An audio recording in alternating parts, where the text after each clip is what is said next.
m'appelle Richard, je suis ingénieur méthode maintenance itinérant et donc je travaille chez Cinetic Service au sein du groupe FIV. Cinetic Service propose des solutions optimisées de maintenance à des clients dans le domaine aéronautique, ferroviaire, énergie, logistique, armée.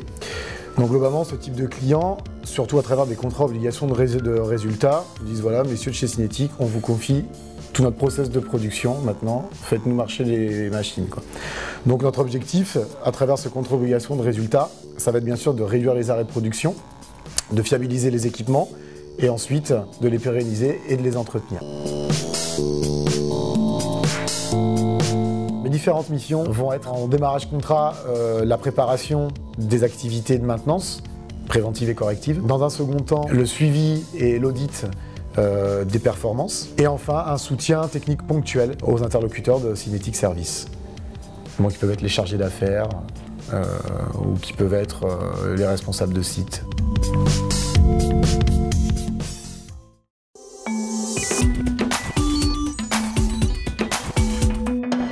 En phase de démarrage de contrat, dans un premier temps, lorsque je vais arriver, je vais d'abord effectuer un état des lieux de l'ensemble des équipements. C'est-à-dire que je vais définir un classement par criticité. Et suite à ça, les équipements qu'on aura jugés les plus critiques, ou que je jugerai en tout cas les plus critiques, je vais ensuite commencer à analyser et à définir le niveau de préventif que je vais mettre sur chacun de ces équipements. Parce que ça, c'est à peu près vu. Là, je vais me déplacer sur les équipements et je vais intervenir en binôme avec un expert pour regarder la faisabilité des interventions. Sur l'axe X, c'est bon, j'ai pu faire. Il y avait un petit défaut d'isolement, un peu de perte, mais un peu de fuite, mais pas grand chose, donc j'ai pu remettre un peu de gain. Ouais, je suis avec Benoît, mécanicien, machine-outil. Là, je suis en train de débriefer avec lui sur différents constats d'usure et différents problèmes sur lesquels il va attirer mon attention. Et on est en train de décider ensemble comment on va donner suite à ces constats d'usure. Ensuite, avec le responsable de site, on va plus regarder et mettre en place les procédures qui vont derrière nous servir de référentiel lorsque moi j'effectuerai les audits. Sur cette fiche, notre technicien va trouver toutes les interventions que je lui ai fournies. Donc il sait qu'il doit consigner l'opération, donc le mettre hors tension. Là on lui décrit le mode opératoire complet. Lorsque j'aurai terminé cette phase de démarrage contrat, je vais revenir sur le site et mesurer le niveau de performance. Donc je vais bien sûr travailler sur des analyses financières ou des analyses de panne. Je vais aussi devoir présenter aux chargés d'affaires un plan d'amélioration annuel sur leur contrat. Je te propose qu'on propose aux clients un rétrofit de groupe hydraulique. Parce qu'aujourd'hui, on est face à des obsolescences de pièces, le service après-vente n'est plus assuré et aujourd'hui, le chef de site perd énormément de temps à approvisionner ces pièces-là. Je suis avec Christophe, qui est chargé d'affaires sur un site aéronautique. Aujourd'hui, c'est Christophe qui va valider ou non nos interventions sur son site. Donc là, je suis en train de lui démontrer la rentabilité et l'efficacité, en tout cas les gains qu'on va amener sur cette affaire si on intervient.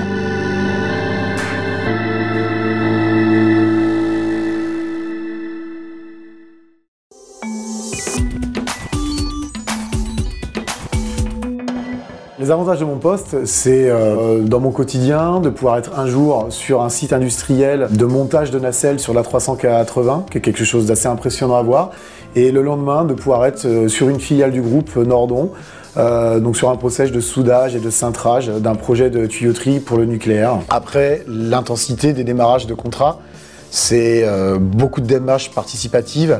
On peut être à travailler avec les chargés d'affaires sur un plan de charge, lorsqu'on doit remettre une offre à un client, lorsqu'on est mis en concurrence avec d'autres prestataires de services.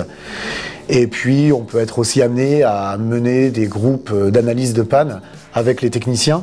Donc, il y a quand même un aspect relationnel qui est intéressant et qui est très intense en démarrage de contrat. Les contraintes dans mon métier, c'est d'être quand même capable de respecter ces délais. Lorsqu'aujourd'hui, sur une affaire, on chiffre une phase d'ingénierie, on comprend facilement qu'on ne peut pas dépasser de 2 semaines, 1 mois. Une autre contrainte, ce serait quand même la mobilité. On peut être appelé d'une semaine à l'autre sur 2 sites qui peuvent être opposés de 500 km. Donc il faut quand même être capable de répondre rapidement.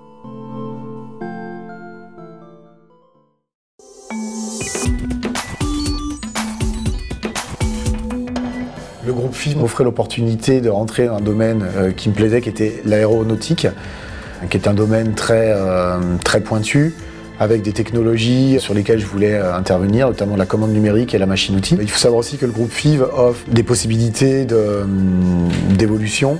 On est quand même à la base quand même un groupe industriel avec de nombreuses sociétés qui réalisent de l'intégration ou l'implantation d'usines. Et des fois, on est amené aussi à travailler en partenariat avec ces filiales-là. Donc voilà, c'est un tout qui a fait que j'ai fait mon choix de travailler chez Synetic Services.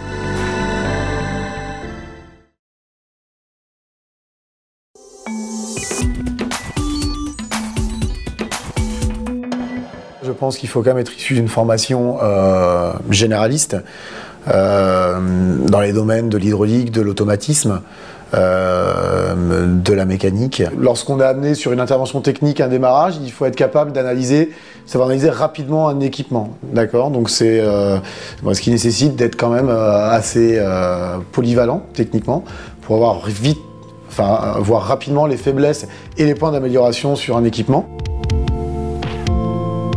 Il faut savoir ensuite concilier, être au moins un homme de terrain, un homme de bureau, et savoir aussi jongler sur les domaines réglementaires et toujours garder aussi ce sens de la relation client-prestataire. Il faut savoir que travailler chez un prestataire, on n'a pas les mêmes objectifs que de travailler en interne dans une entreprise. Les objectifs sont différents, donc voilà, garder ce sens client-prestataire qui est important.